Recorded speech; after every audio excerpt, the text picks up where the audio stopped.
That is what Christianity is trying to sell you. They want you to live a certain way. They want you to live by their rules. They want you to deny yourself and take up your cross daily. They want you to die to yourself. They want you to decrease so that Christ and you can increase. These are the things that they teach you about yourself and the way that you're supposed to approach your own mortality.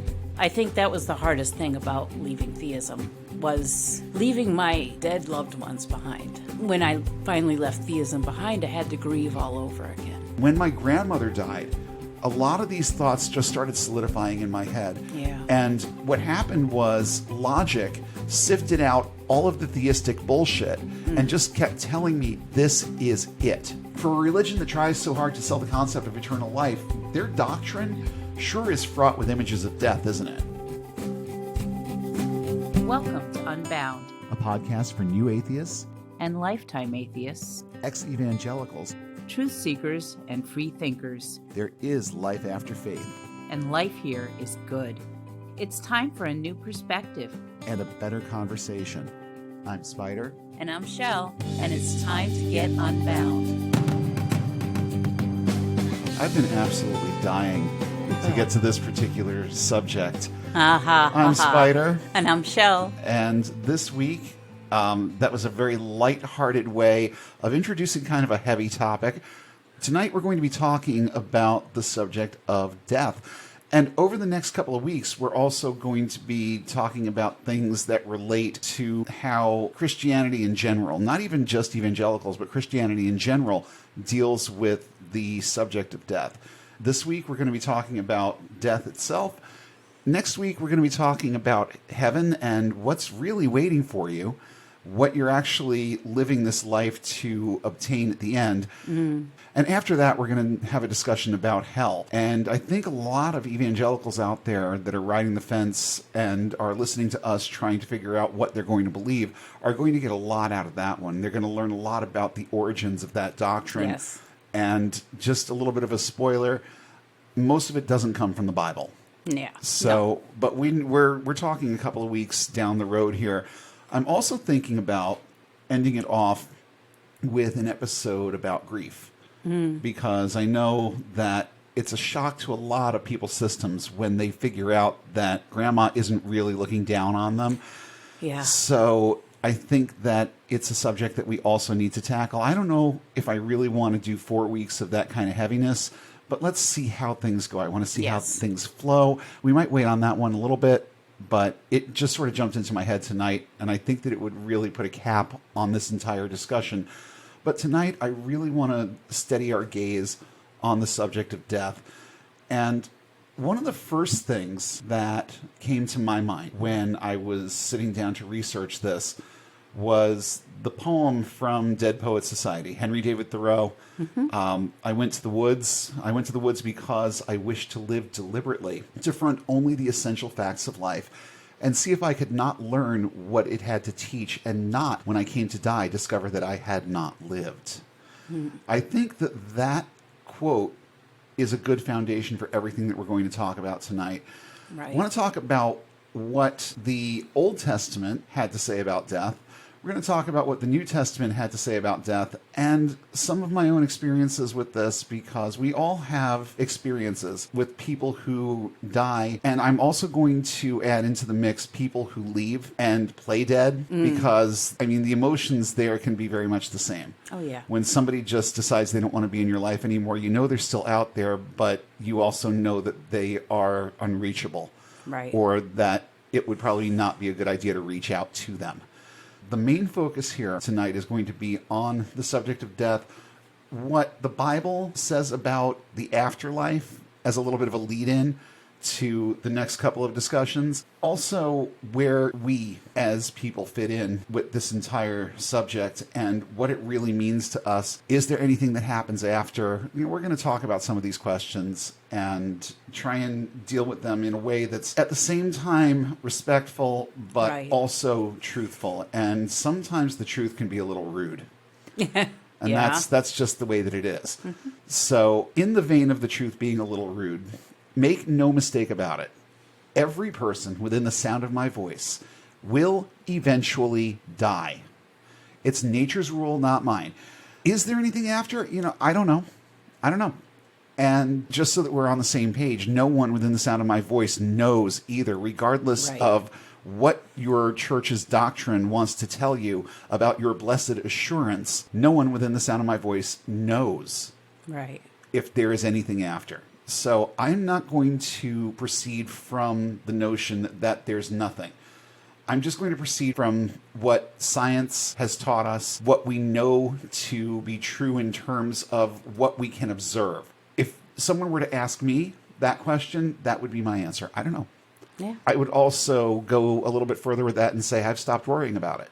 Right. Because if there's going to be something, I'm very, very convinced that it's not going to be anything like what any holy book describes. Life is a complex thing with the ways in which it comes to be, how it sustains itself, and what happens when life no longer seems present in the body.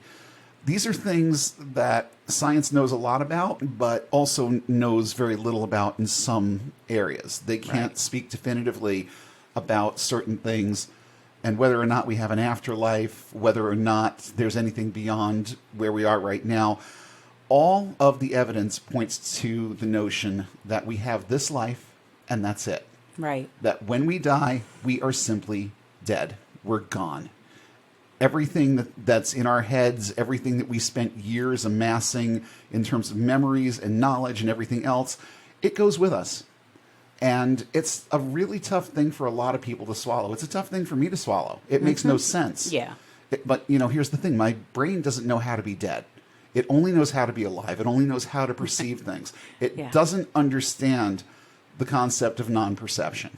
I've heard it explained this way, and I kind of like this explanation. I forget what show it was. It was probably on the Atheist Experience a while ago, because that particular show has kind of shifted my thinking on this quite a bit. Right. And I liked this one quote, and I actually looked it up, and I had a hard time finding who actually said it because it's been stolen so many times. But when somebody asks what it's like to be dead, really the simplest answer to that question is, well, do you remember what it was like before you were born? Right. Well, you weren't in any kind of pain or torment or anything like that. You didn't feel anything.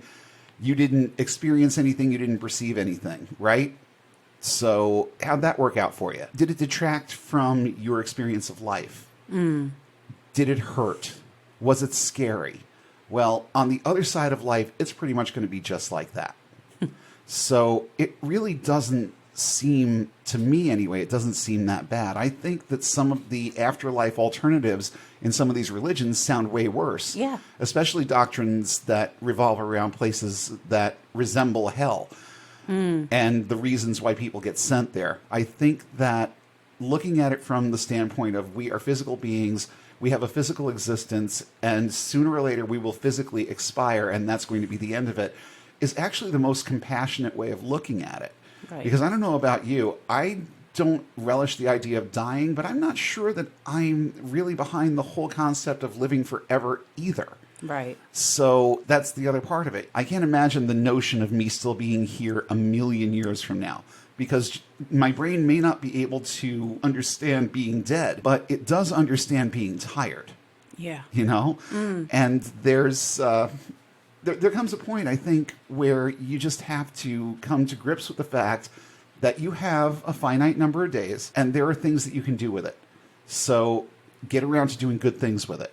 And that's I'm going to expand on that a lot toward the end. Also, in the course of my research, I was looking for a specific quote from Bill Maher, and I found it. Kind of the foundation for his movie Religulous, which I have mixed feelings about. Right. Only because I feel like there's good information in there and there's some bad information in there.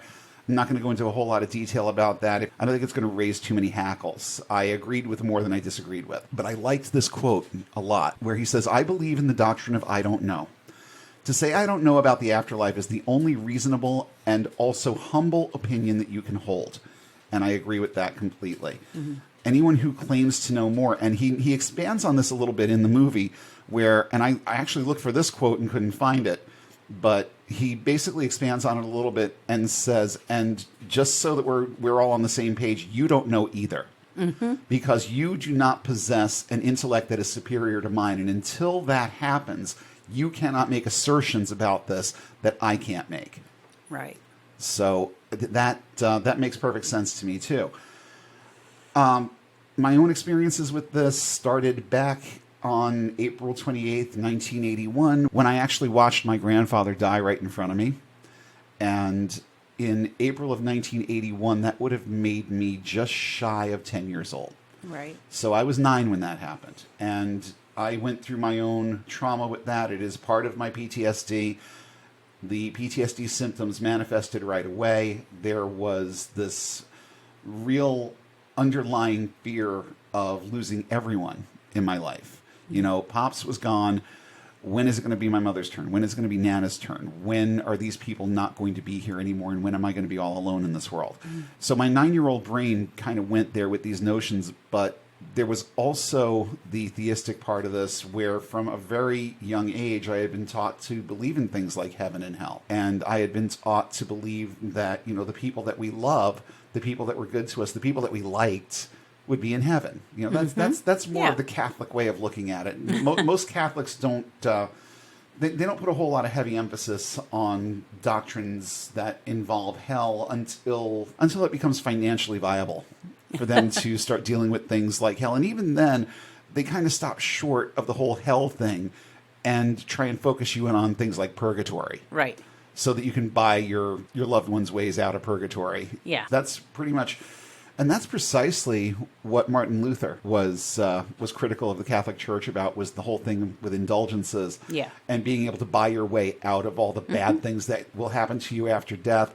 If you've ever read the book, the novel, The Godfather by Mario Puzo, a real Catholic way of looking at this is when the wives go to church to basically atone for their husbands, pray for their husbands, because they know that their husbands are doing things that are hell-worthy. Yeah. But the belief is that if there's enough intercession on their part, then it'll at least make a difference. It'll at least get them out of hell and maybe into purgatory. And then they can keep buying indulgences and keep doing what they're doing. And eventually they'll be able to work their husband's ways out of this bad situation. And another interesting way of looking at it, and I can remember being in the Catholic Church and having the votive candles set up, and they stopped calling them indulgences a long time ago, but they're still there. Right. It comes now in the forms of votive candles, mass cards, a couple of other things that all involve donating money to the church. Right. And so the notion of indulgences is still alive and well. But I don't want to get too far off track. I started thinking about the Old Testament. And one of the big questions that I had when I was a teenager that no one could really give me an answer to, it was all conjecture, none of it came from the Bible, was, well, what about the people who died before Jesus atoned for everybody's sins? What happens to them? Well, the answer to that had to be in the Old Testament, or at least in writings that related to a world before the coming of Jesus. So in the course of my research, I found out a couple of important things. For starters, there's really no mention of an afterlife in the Old Testament in anything but poetic or ambiguous terms. The Psalms and the prophets predominantly are the places where you're going to see mention of anything about an afterlife. Surely goodness and mercy will follow me all the days of my life, and I will dwell in the house of the Lord forever, is one of the key verses in the Psalms. And there are a bunch of others.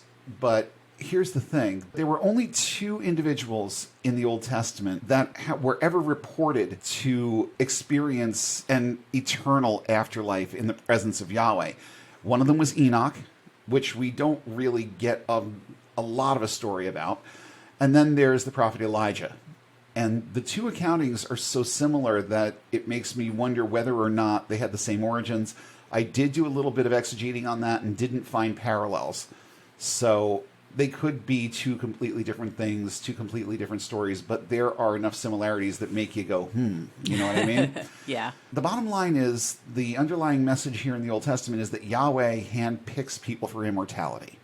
Yeah. And if you don't make the cut, then there are other things. Now, not to alarm the people who follow this religion, there have been all kinds of cushions put in place for this over the years.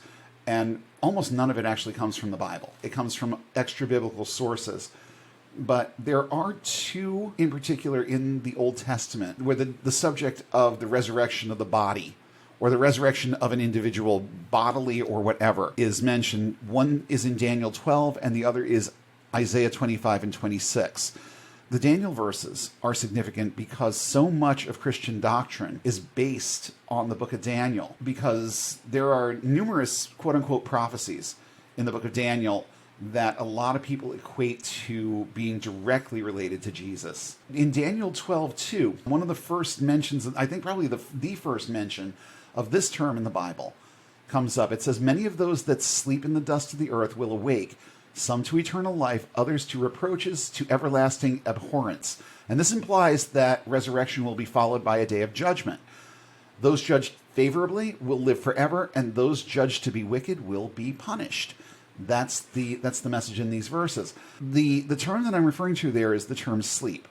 And I'm going to get to that in a couple of minutes as to how that kind of rolled over into New Testament doctrine. One of the key doctrines in the Old Testament, one of the key concepts that kind of solidified the notion that the early Jews did in fact believe in an afterlife, is the concept of Sheol. So what is Sheol? Sheol is basically the same place as hell. Mm-hmm. It's also almost identical to the underworld in Greek mythology. Right. Okay.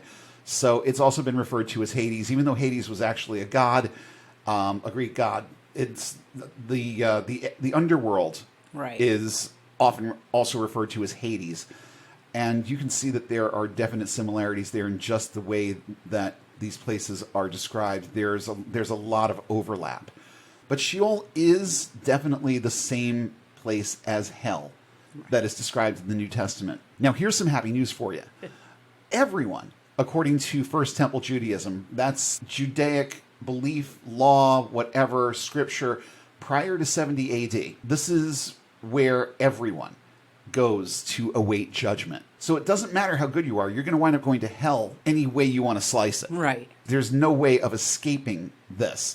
But there are also believed to be degrees of what your experience is going to be in this place. Now, you have to actually go to the Apocrypha to get a little bit more information on this. And for those who are not in the know, the Apocrypha are books that had their chance to get into the Bible, but were kind of rejected at the Council of Nicaea.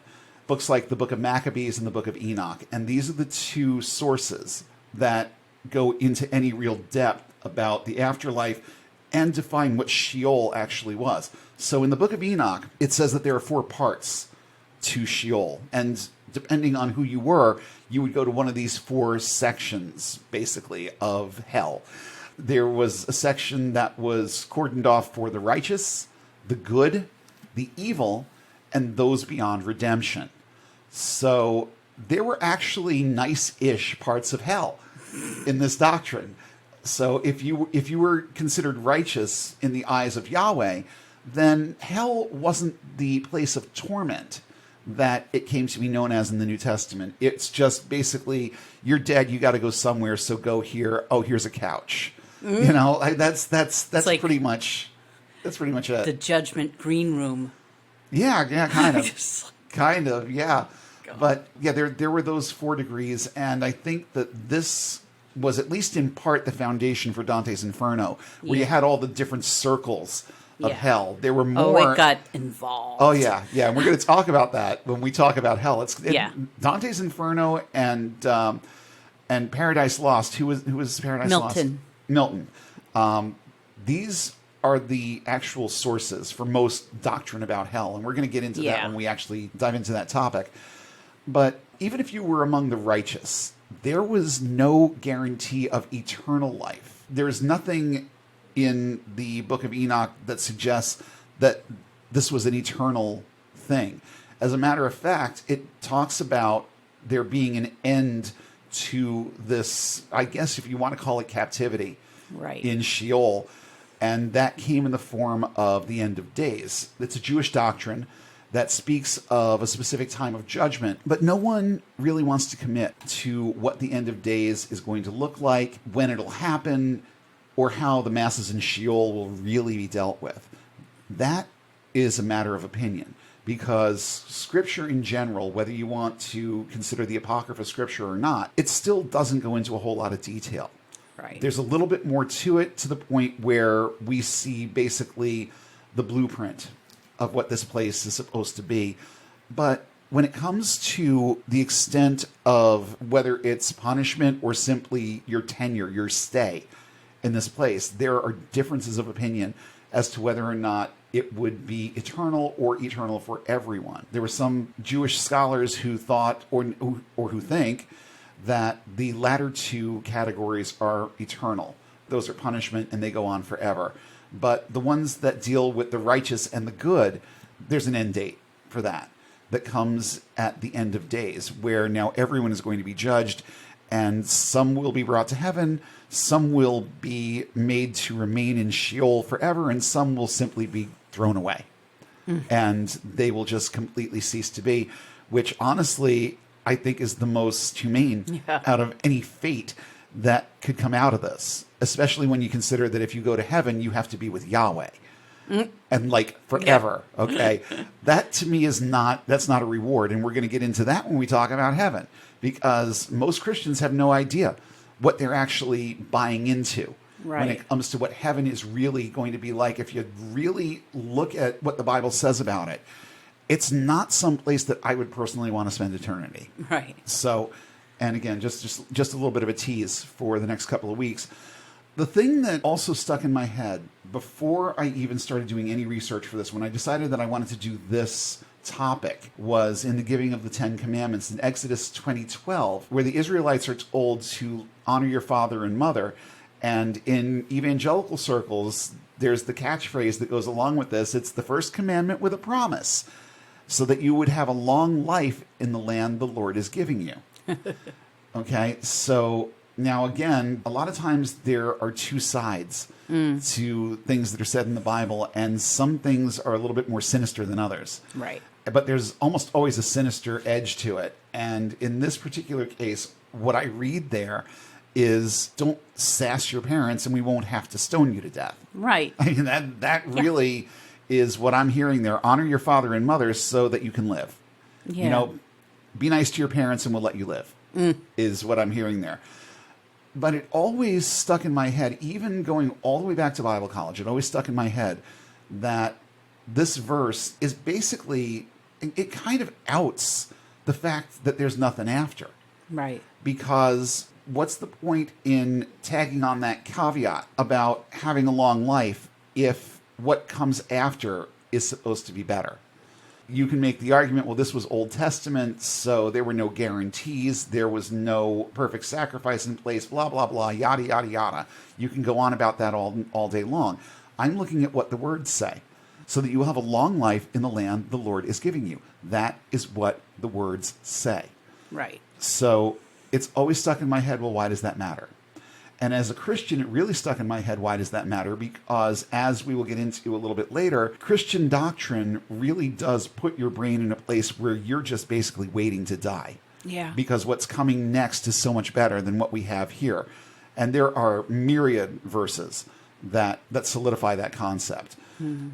But starting with Second Temple Judaism and moving forward from there, there's been more of an embracing of an afterlife doctrine. But here's the thing with that. Any Jewish doctrine regarding the afterlife is absolutely fraught with ambiguity. There's so little that they have to draw on from the Bible itself. They very often turn to extra biblical sources like the Talmud, which is not part of the Bible, in case anybody's not clear on that. The Talmud is basically commentary. Right. A lot of rabbinical commentary, but it's not the Bible. So they get their information from the Talmud and certain other quote-unquote rabbinical writings that I scoured the internet for to see if I could find anything that was specific. And there's so much conjecture and there's so much out there that's been repeated over and over again. There's no way of being able to source some of this stuff because it just comes up so often and in the same way and citing the same few things in each and every source that I looked at. So it's difficult to know which rabbinical writings we're talking about here because over the years, a bunch of them have basically just started parroting each other. Yeah. So popular opinion is what wins out. All these accounts are very subjective and seem to lean more toward the personal views of the writer, with little to no concrete references to the Tanakh or the Old Testament. Tanakh is basically an acronym, stands for Torah, Nevi'im, and Ketubim, which is the law, the prophets, and the writings, and that is the whole of the Old Testament. I'll have the sources listed in the show notes also, but a lot of this came from two specific articles. A site called myjewishlearning.com, and the article is called "Is There a Jewish Afterlife?" And the other was pathos.com. And as I've said a few times before, you kind of have to separate the meat from the bones sometimes with the stuff on this site, but most of it is pretty sound. Most of it is pretty dependable, and it's pretty objective.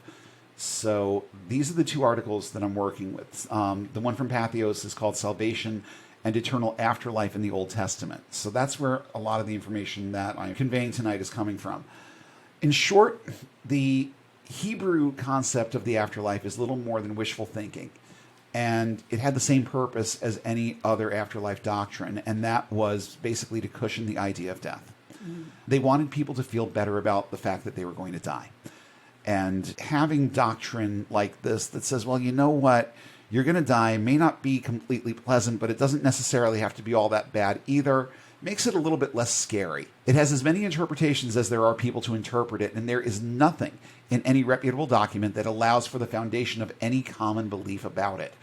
There's hope of an afterlife in the words of the psalmists, but virtually every verse that talks about the afterlife reads like a daydream. There's nothing there upon which to base a concrete belief.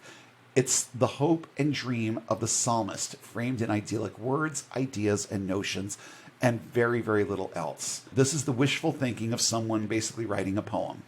And these poetic daydreams then found their home in the gospel, which, like I said before, a lot of it relates back to the book of Daniel.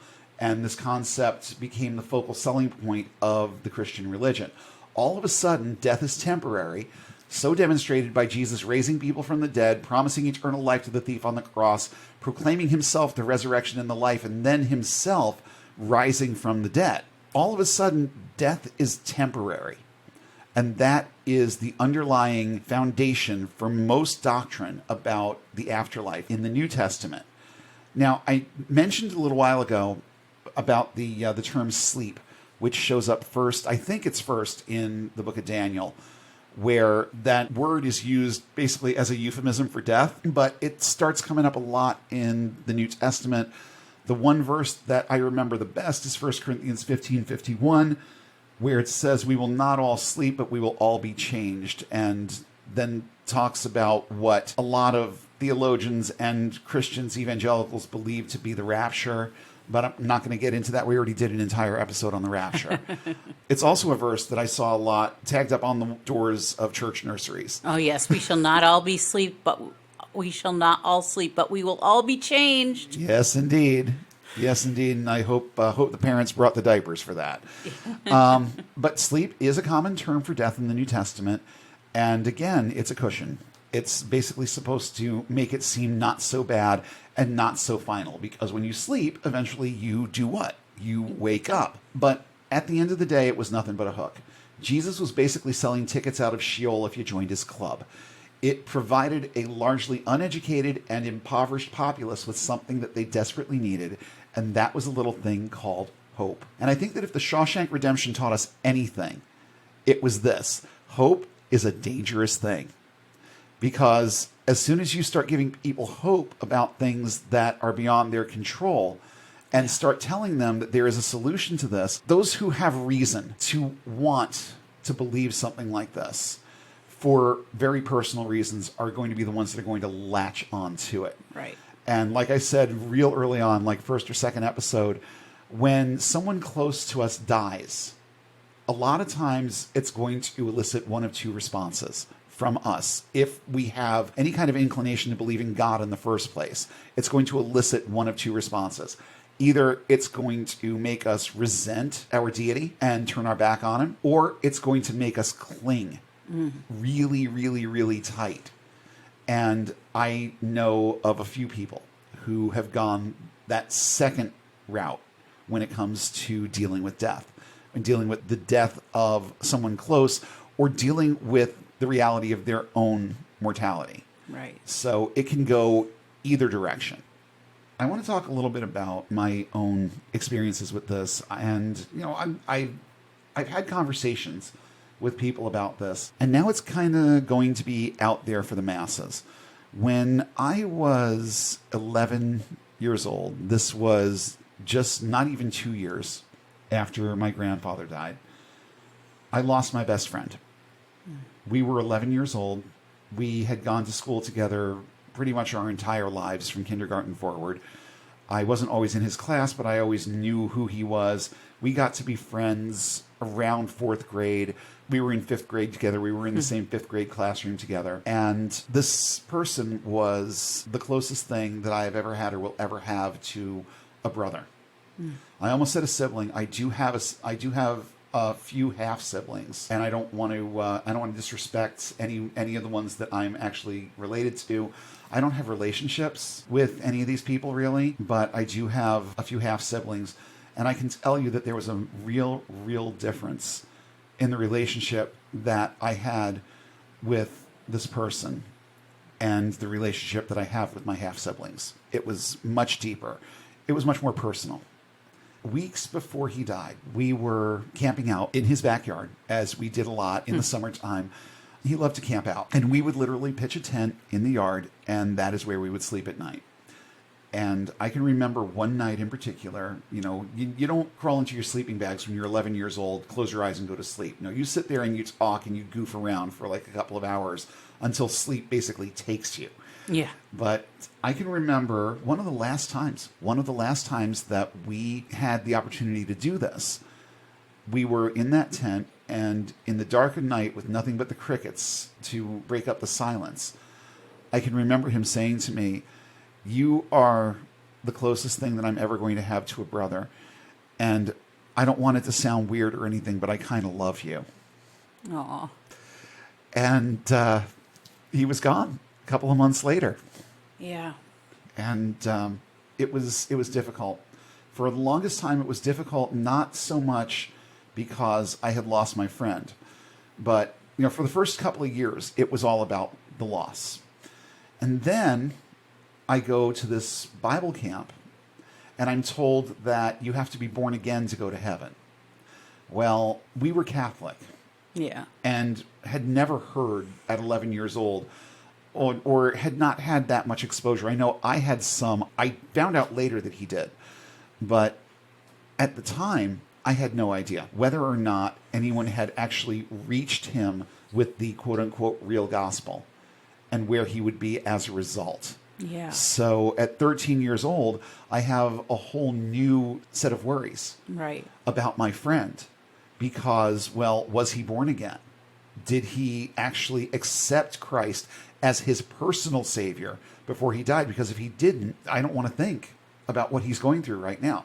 Yeah. So it would be a bunch of years later, and we knew a couple of people from Faith Assembly who were neighbors of this family. And again, when you're 11, you meet people in passing and you don't really know who they are, and then they walk into your life a few years later, and they have to kind of remind you that they were there at that time. And one of our friends at Faith Assembly assured me, absolutely assured me. She's like, no, he was born again. He was saved.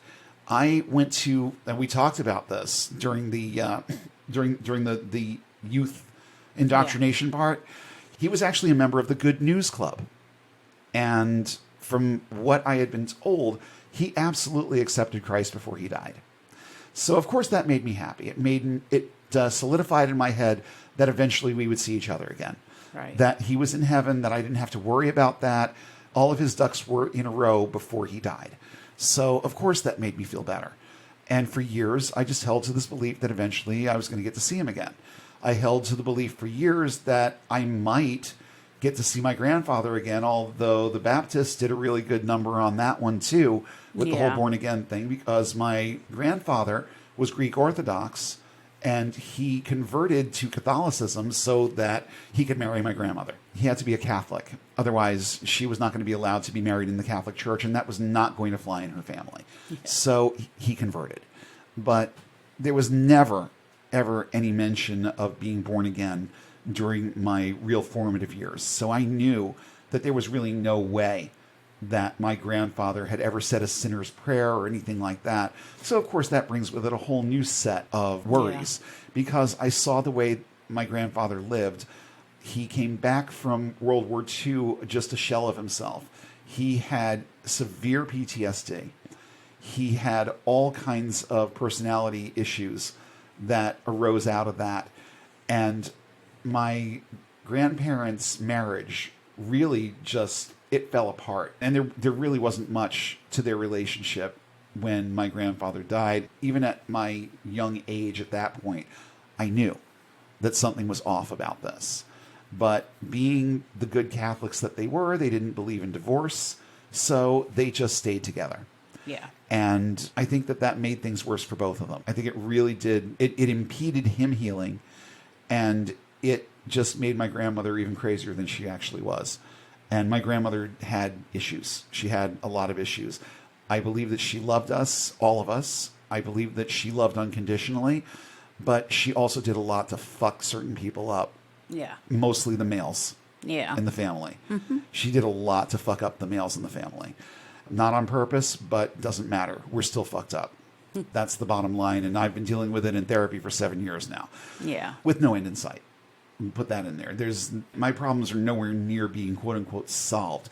It's a long process, and it's a matter of keeping these things in the forefront and dealing with them all the time, and then learning how to categorize and how to prioritize certain thoughts, certain memories, all of that. And over time, I've learned how to do this. But I'll tell you what, getting away from religion has made this part of it a lot easier. Yeah. Dealing with people dying, dealing with what's going on with them now, it's actually made it a lot easier to deal with, because when you look at it from the standpoint of finality, they're dead, they're gone, they're not coming back, you're not going to see them again. At least it eliminates any worry. Yeah. Because with all due respect, there's nothing going on with them now. They're gone. And that's that. But it sure does beat sitting there and worrying whether or not your grandfather is roasting in hell after living a life that was a hell in and of itself. Right. His life was his own personal hell. And it just really struck me as very unfair that a loving God would allow someone to live the way that he had to live inside his own head and then roast him on a spit for all eternity after that. It just seemed like a real insult to injury sort of thing. Right. Ask your average Christian, even if they know that somebody died without ever saying that sinner's prayer, you ask them, where do you think that person is? Most of them are not going to be callous enough to say that they're in hell. Yeah. Because that little thing called hope is still there. But like I said before, hope is a dangerous thing. And it's dangerous because when you've got a religion that is telling you that there's something going on after you die, then you're especially when you've lost people, especially when you have experienced death, you want to know more about this now. You want to understand it. And then you've got people in your life saying, well, we do understand it. And we know that this is true. And if you simply say this prayer and confess your sins and ask Jesus into your heart, then you don't have to worry about this anymore. Mm. You flat out don't have to worry about it. You can know what your eternity is going to look like. And anybody whose self-esteem is going to be affected by something like this they're going to pick up on this concept and they're going to run with it. Yeah. And they're not going to question a whole lot because they've already been conditioned to believe that God is out there. Mm-hmm. And now they're being told that, you can allay all of your worries about what's going to happen to you if you believe this. And you can allay your worries about your loved ones if you spread the news and get them to believe it too. Mm-hmm.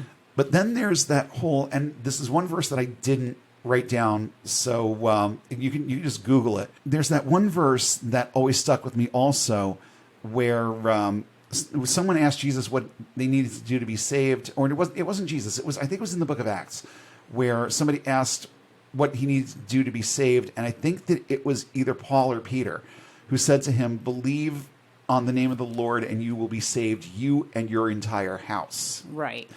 So that started putting thoughts in my head about, okay, so maybe it's not entirely necessary for everyone in the family to believe this on their own. If you believe it for them, then apparently that's good enough.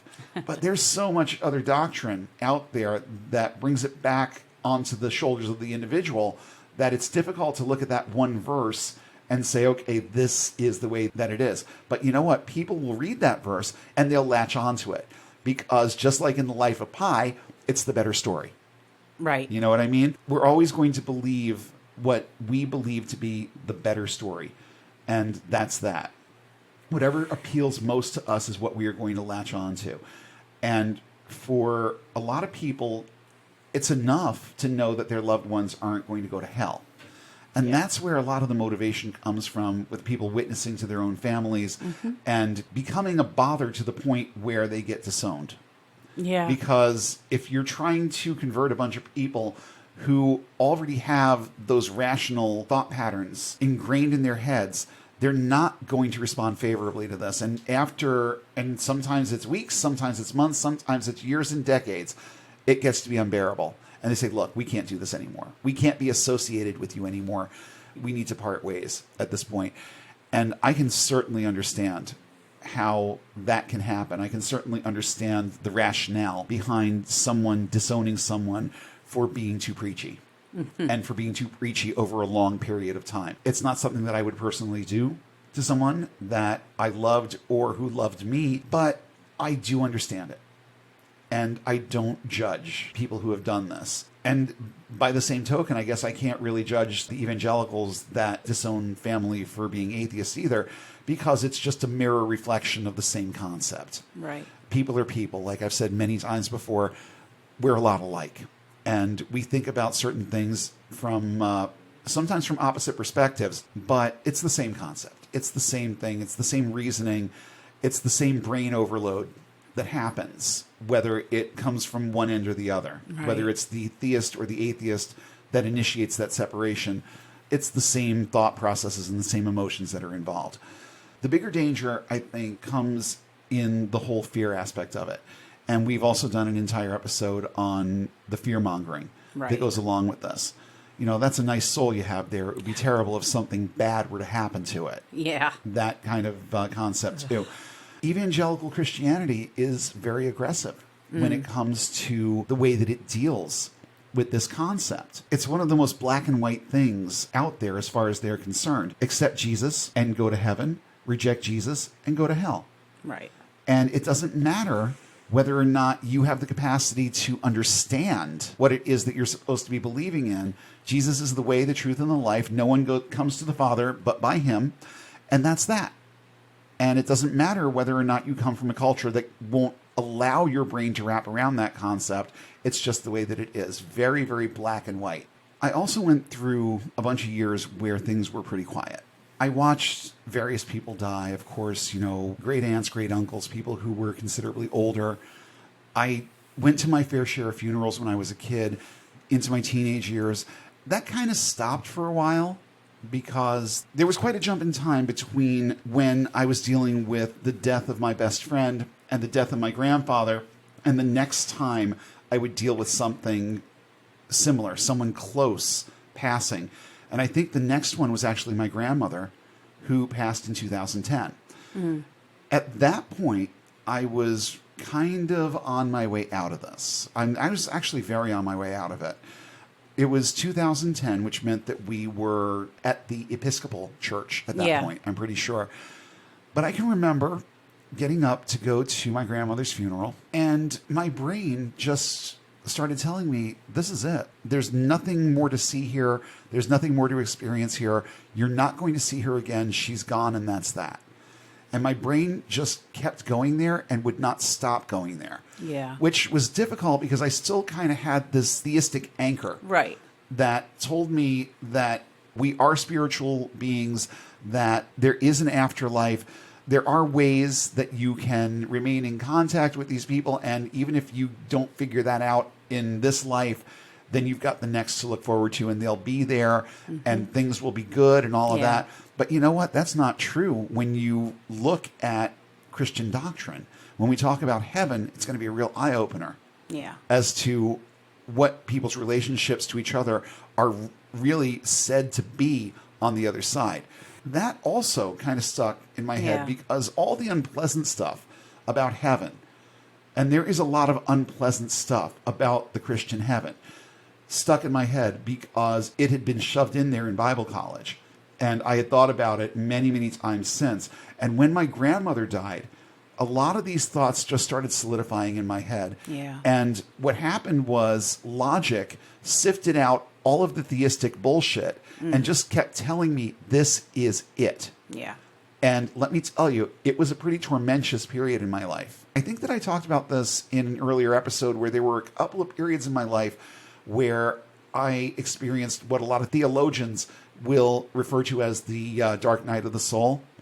And this was one of them because it wasn't my final exit from theism, but it was an exit from this kind of thinking. This kind of black and white Judeo-Christian thinking. It was kind of the end of that. And I can remember being really irritated with the pastor at Faith Assembly. This was the same guy that couldn't get the name of that church right and kept bashing it. Okay. And before my grandmother's funeral service began, he came over and put on that sweet funeral voice with us. Oh, you hate that. And started talking about how she's not in pain anymore. Her mind is whole and clear, and she's in the arms of Jesus, and she's happy, and she's safe, and all of that. And I'm just sitting there listening to all these hackneyed old platitudes and thinking, God, you are so full of shit. Sitting there literally thinking, you're so full of shit. Could you maybe just shut up and start the service now? And my brain would not accept any of that. Even at a point in time when I was vulnerable and should have been clinging to it, my brain would not accept it. That was the end of anything that I would ever believe about a Christian heaven or a Christian hell. It ended when my grandmother died. Well, I know that when my mom died, we were still in the evangelical Kool-Aid, and I clung to the belief that my mom had met my son before he was born because I lost her so close to when he was born. So I was just like, yeah, you were 5 months pregnant. Yeah, I was screwed up for a very long time after that. Oh, yeah. I clung to that up until we really started, leaving theism behind. I was in Wicca, and I was, still clinging on to that thought because it's not having my mom around was kind of terrible. Yeah. And terrifying. And, any young girl, and you were still pretty young, you were 30 when we had Liam. Right. Any young girl deserves to have her mother there to help her out, at least with the first kid. Yeah. But when I finally left theism behind, I had to grieve all over again. Oh, yeah. Yeah. And that's really why I want to do an sucked. entire episode on that because, there is that notion of it. And I'm going to say a couple of things on my own about that, too. But go ahead. Tell us a little bit more. I think that was the hardest thing about leaving theism was leaving my dead loved ones behind. That was probably the worst thing. Oh, yeah. Everything else is fine. Yeah. I deal with my own mortality a whole lot better. Oh, yeah, so do I. Absolutely. Yeah. Absolutely. But here's the thing. The whole notion of leaving your dead relatives behind. The way that I think about this is not so much that you leave them behind. Right. It's what you remember. Right. Because the person might be gone, but they leave things behind. Yeah. Us, first and foremost. Right. When especially when we're talking about our parents and people who are directly related to us, who came before us. Parts of them live in us. So when you and I are gone, we will still sort of kind of be here because Liam will still be here. You know? Yeah. And To me, it's not a matter of leaving behind. It's a matter of what you remember. And honestly, to me, it has a lot more to do with what they leave behind. And that can kind of tear you apart, too. Because you and I both have loved ones who have either passed or not yet, with whom there aren't going to be great memories. Mm-hmm. And we know. Yeah. We already know that there aren't going to be great memories associated with some of these people, whether they're gone already or not. There's stuff. Just like with my grandmother. Like I said earlier, you know, she went out of her way to fuck me up. She really did. It wasn't her intent, but that's what happened. But yeah. And she did the same thing with her kids too. There was a lot of fucking up going on way before I was ever even a notion in my mother's head. It has a lot more to do with the lives that they lived. I think the more painful thing for me is recognizing, especially with my grandmother, that there was some pretty severe mental illness going on there that was only ever dealt with on the surface and almost always in the context of my grandfather. My grandfather actually got a lot of counseling. He did go to therapy. It wasn't effective, or it wasn't, you know, I was a kid, so maybe I shouldn't be that judgy about what it did for him, because things could have also been exponentially worse. I don't know. Yeah. So maybe it did give him what he needed to at least get through day to day, to not eat a bullet or anything else. I think that it might have had enough of an effect on him that he was able to deal with living. Honestly, when I think about my grandfather in his last few years, you're talking more about existing than living. Yeah. And I think that the people in my life that have passed who had that kind of an existence, I grieve more over them than I do over the ones that brought good things into my life. Because to me, it's just a waste to live in a way that is going to have a negative impact on people, that are going to cause them to remember you in negative ways, that are going to cause them to think about negative experiences and interactions ahead of the positive ones. That to me is a much more emotional thing. Yeah. When I think about my friend who died, yes, it was very unfair that he only got 11 years. Yeah. Very unfair. But let me tell you, that kid did a lot with those 11 years. He was involved in a lot of things. He was Good News Club was just the beginning. He was on the same Little League team for several years running and had really bonded with the members of that team. He was very adamant whether it was just me and him or when he had bigger sleepovers. And we actually had like maybe 4 or 5 of us that on occasion would all convene on his house and have a sleepover for, you know, sometimes it was for his birthday, sometimes it was just because it was summer and we could. But we did have a lot of sleepovers, and he always insisted if we were there on a weekend that we got up on Sunday and went to church. That was him. That was not his mother. That was not his father. That was no outside influence. That was him making sure that we kept our spiritual lives in check. So, yeah, he was born again, but he also didn't go to an evangelical church. He remained Catholic until he died. So what that meant was on Sunday morning, we got up bright and early, and even before we had breakfast, we trekked by foot over to the church that was part of the school that I went to, that we all went to.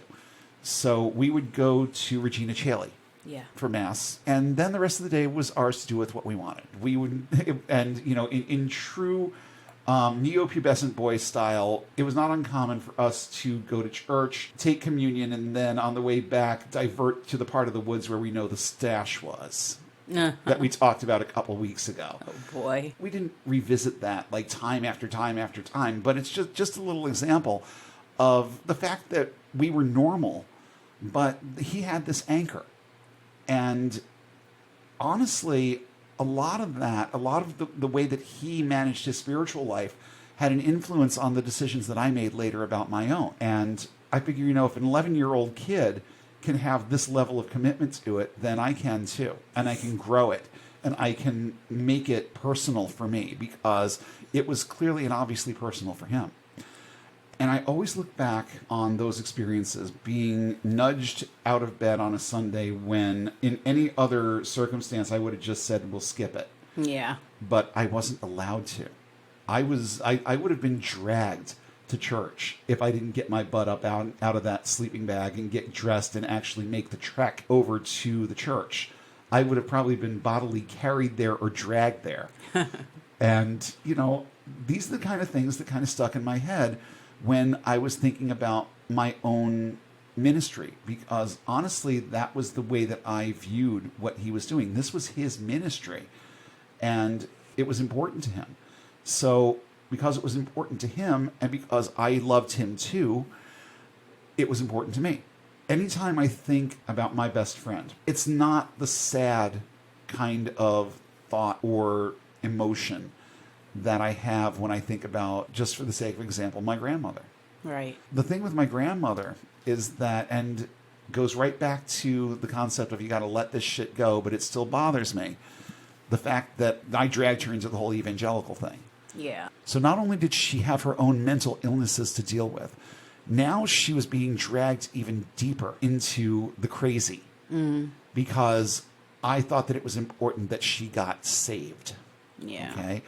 I'm pretty sure I already told the story about the Revelation play that, during the Fear Factor. Yeah. We talked about that.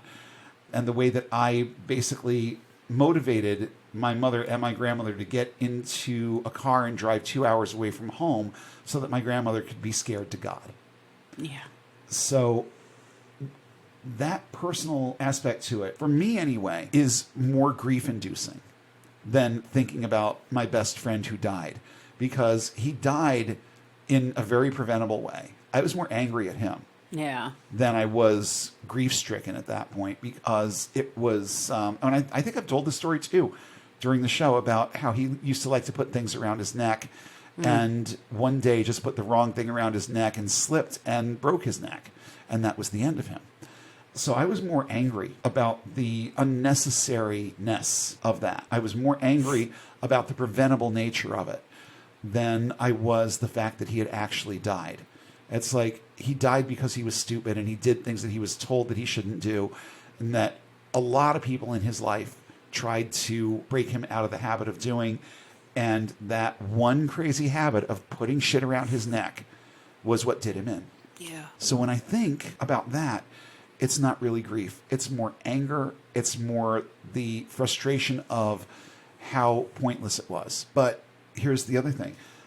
Talking about hope being a dangerous thing, I always held out hope that there was a reason why that happened. That there was a reason why he is not here anymore. There's a reason why I went through this, why his parents went through this, why our friends, our teachers, everyone had to deal with the aftermath of it.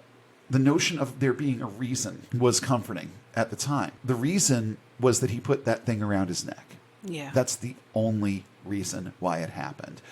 And looking at it from the perspective of an atheist, it makes it easier, but it still seems really unfair.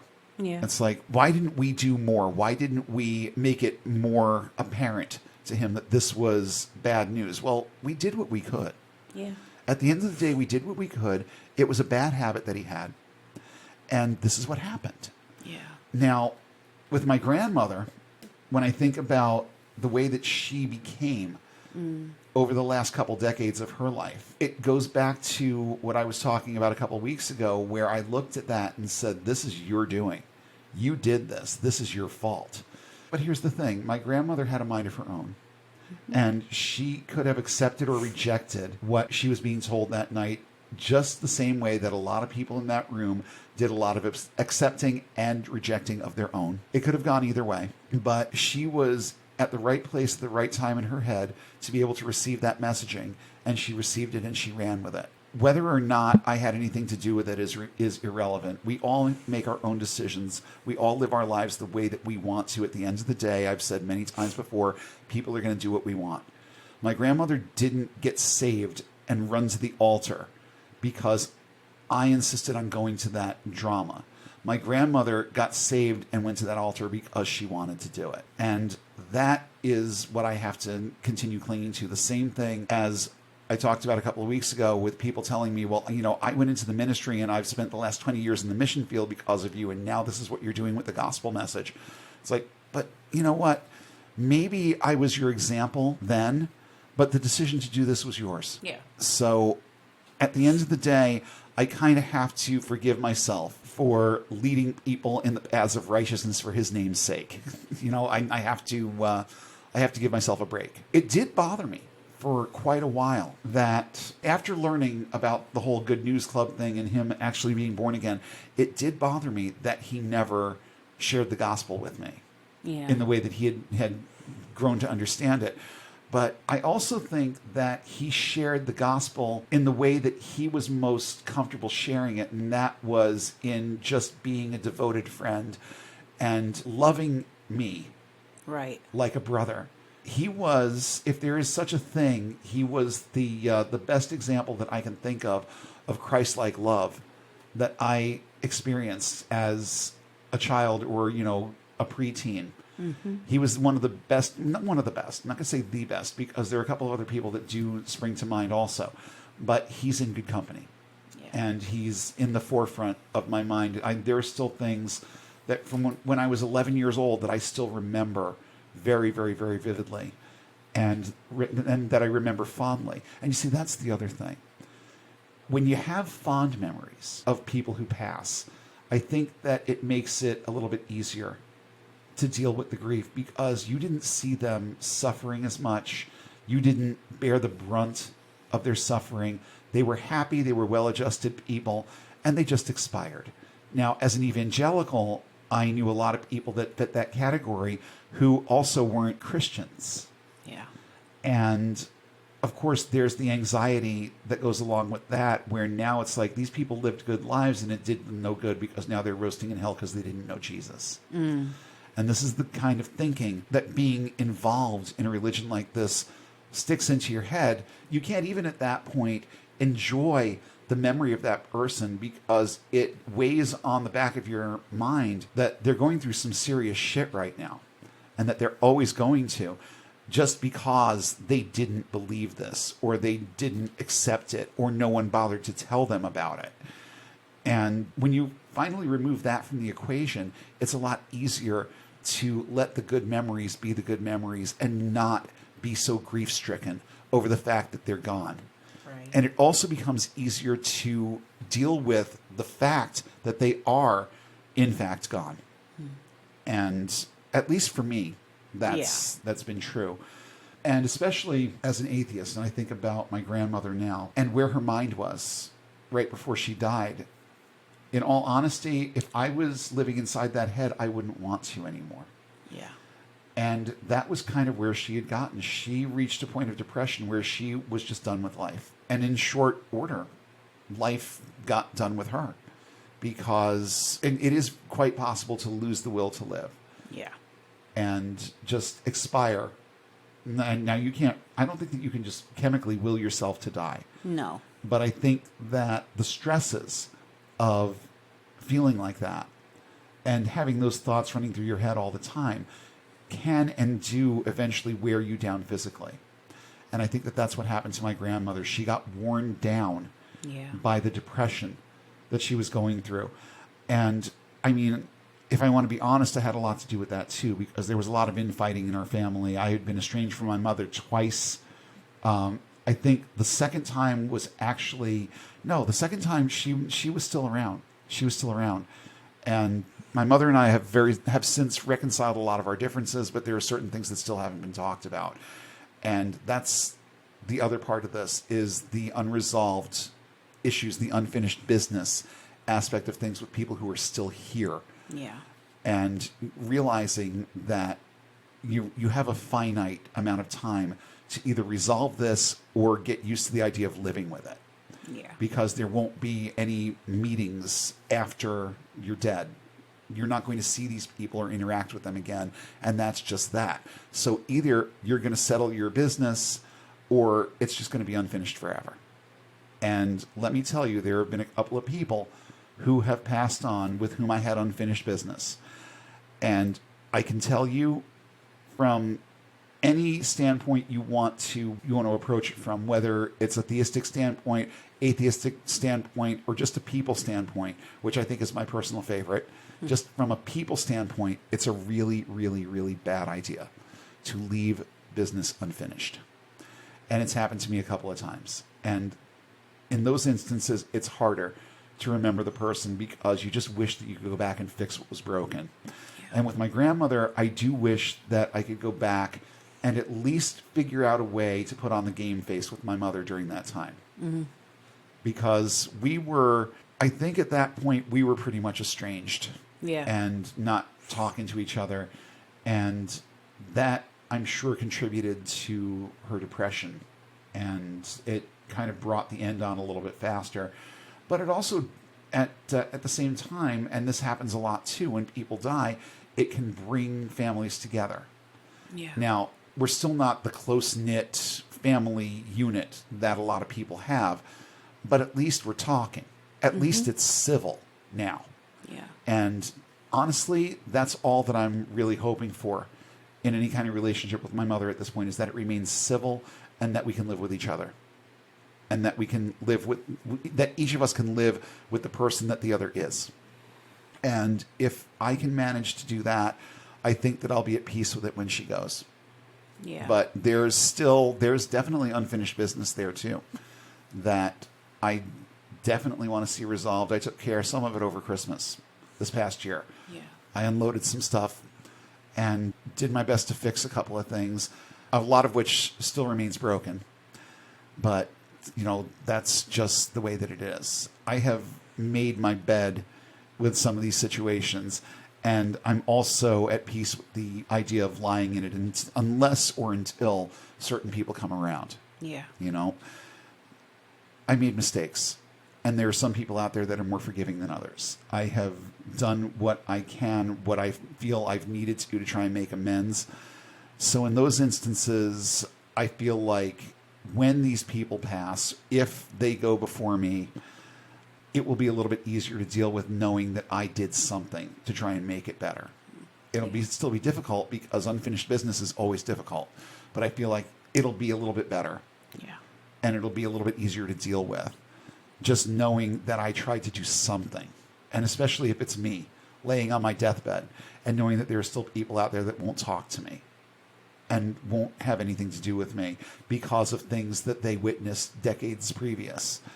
At that point, it's on them. If I've done what I can to make those amends, then what else can I do?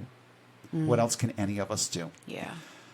Relating it back again to the whole evangelical mindset when it comes to this. A few questions have always been present in my mind about the way that they approach the concept of death.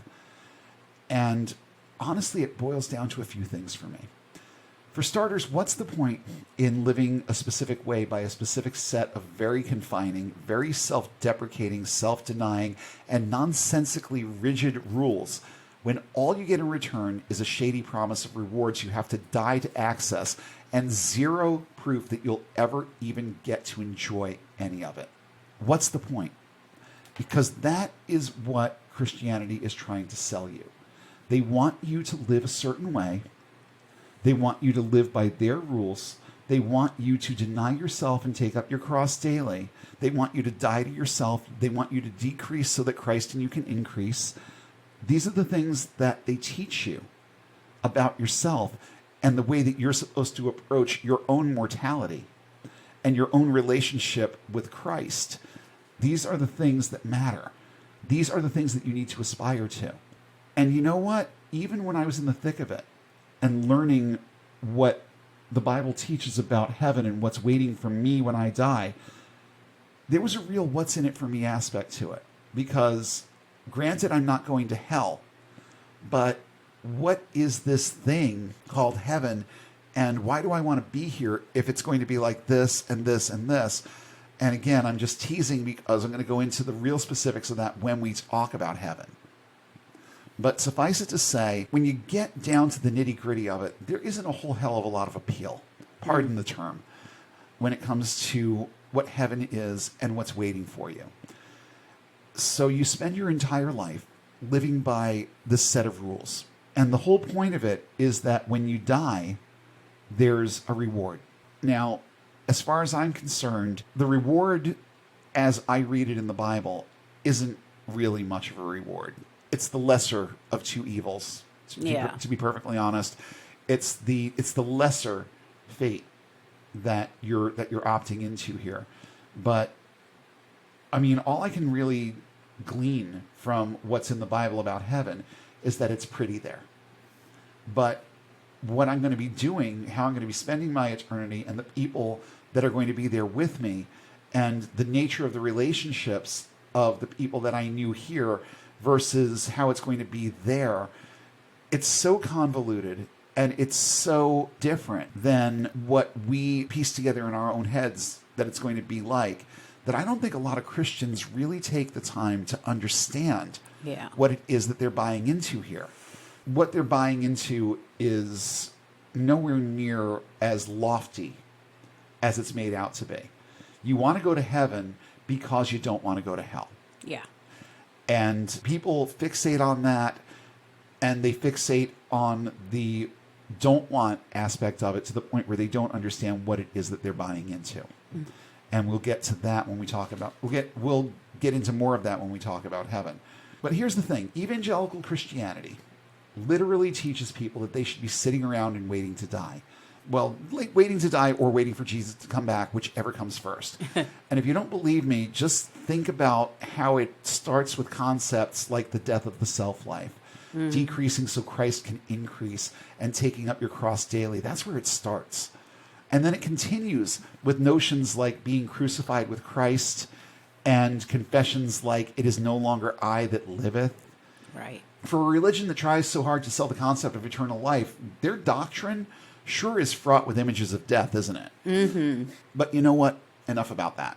Let's talk about you for a minute. Enough about you. Let's talk about life for a while. Sorry, had to do it. But I'm actually serious, and thank you, Alanis, by the way, for just that jumping into my head when I was writing down my notes. Let's talk about life for a while. You know, the place where you find yourself right now is a pretty good place, regardless of what you're going through. And I know that there are people out there that are suffering right now, but let's talk about life for a while. You know, the place where you find yourself right now. Right now, you have your senses. You have your perception of the universe. Basically, you have you. You have this thing called you. And you, to be perfectly honest, is a pretty awesome thing to have. And I know that there are people going through stuff. I know that COVID has kind of run a train on a lot of people's lives. It's ended a lot of people's lives. It's made people sick. It's brought on the kind of grief that we were talking about tonight. People being taken from us for really preventable reasons, just like my best friend, and for reasons of neglect and all kinds of other things. I know that there is stuff in a lot of people's lives. But the fact that you're here, the fact that you are here and you're hearing this right now is a pretty awesome thing. The odds of you being able to experience this right now are beyond astronomical. And now that said, I don't mean to be rude here, but I also have to put this out there. Your life really doesn't have a quote-unquote purpose. There's no spiritual reason for you to be here. This was not part of any kind of universal plan. It wasn't the plan of anything bigger than you or I.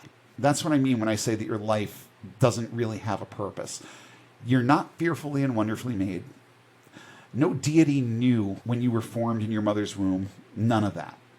You are, however, the product of magnificent randomness and a survivor of the sheer chaos that makes life happen in the first place. The fact that you're here is so improbable that alone should impress you enough to look around and see the things that you do have, and look at where your life is right now. And even if things aren't perfect, you're here. You're here to experience these things, because you know what? If I had to choose between feeling pain and feeling nothing, I'd still feel pain. Maybe not physical pain like dying of some horrible disease pain, but the kind of pain that we go through every day as human beings. the frustrations and the anger and the things that make up all the things that we have built up in our heads to be negatives. At least we're here and we can experience these things and we can feel these things. And there are also a lot of times, not always, but a lot of times there are things that we can do about those negatives. So the fact that we're here and we have the opportunity to experience this life that we experience with all of its ups and downs is significant. Not purpose-driven, but definitely significant. And if it makes you feel any better, you are here for a reason. And I'm going to give you what that reason is. So, just sit down here because this is really, really deep stuff. And I want you to be prepared for what you're about to hear about yourself here. You are absolutely positively here for a reason. You know why? Because your parents had sex. Sorry for being so anticlimactic there, but it really doesn't go a whole lot further than that. You are here because two people made the decision to commingle, and you were the product of that. That is the most lofty reason and explanation for why you're here. You're here because two other people made a decision. Yeah. And that's that. So some of you are probably sitting there thinking, all right, Spider, so if my life has no purpose, then what's the point? If you were on the verge of suicide at the beginning of this discussion, have I pushed you a little bit further toward that edge? Well, I hope not, because that's not the point. The point is that purpose is not something that you are born with, but it is something that you and your actions determine. Do you want your life to have purpose? Then purpose to live. Purpose to experience everything this life can offer you. Do what makes you feel good. Do whatever you want, as long as it doesn't harm anyone. You see, I was a good Wiccan too. Purpose to get to know you. Oh, and by the way, fuck decreasing so some fake God can increase in you. And fuck this whole dying to yourself thing. You are alive. Do you get just how crazy and improbable that is? You deserve to be you. You deserve to want to live. Stop thinking about this whole business of storing up treasures in heaven. You're never going to see them. You're never going to see them. Find things to treasure here and now. And no, I'm not talking about just material things. Start storing up good relationships. Start storing up love. Store up interests, hobbies, passions. Store up experiences. Experience the things that really make you go, or the things that are awe-inspiring. Stand on top of a mountain once in a while and look out. Try and tick as many things off of your bucket list as you can, while you can. And also get comfortable with the notion that you're never going to check them all off. That there are going to be things that you just flat out won't experience and be able to do in this life. And that's okay, because your life is unique. And it's going to line up the way that you purpose for it to line up. The decisions that you make and the things that you do with your life, these are all up to you. You have, I'm not going to sit here and say that you have the power to make your life what you want it to be, because circumstance does have its way. Yeah. It does. So I'm not going to delve into the area of The Secret here or law of attraction and say that you can make your life what you want. But you can do your best to make it as good as possible. You can choose to see the negatives as things that tear you down and make you feel bad and drive you further and further into depression, or you can look at them as the framework of becoming better, of feeling better, of getting better in your head. There's that. So we're talking about purpose. Purpose to do what makes you happy. Purpose to be a good person. Purpose to treat people with respect. Purpose to never stop learning. Purpose to keep an open mind about things, even if you already know you disagree about something. I believed in God for years and knew I disagreed with atheists. See where that eventually brought me. Okay? Stop worrying about dying and get busy living. You see, that's the second most important lesson that we learned from the Shawshank Redemption. Stop worrying about dying and get busy living. You want to live beyond your years? You still want to be here after you're gone? Well, you know what? There's a way for that to happen too. And it comes in the form of leaving a good impression on people. It comes in being missed when you're gone. Be remembered fondly Accept people as they are, with all of their baggage intact. Accept your own imperfections.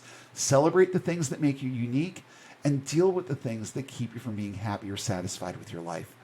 Just because you're going to die is no reason to stop living, no matter what some self-proclaimed holy book or pastor wants to tell you. Suck the marrow out of life, going right back to Thoreau. Same poem.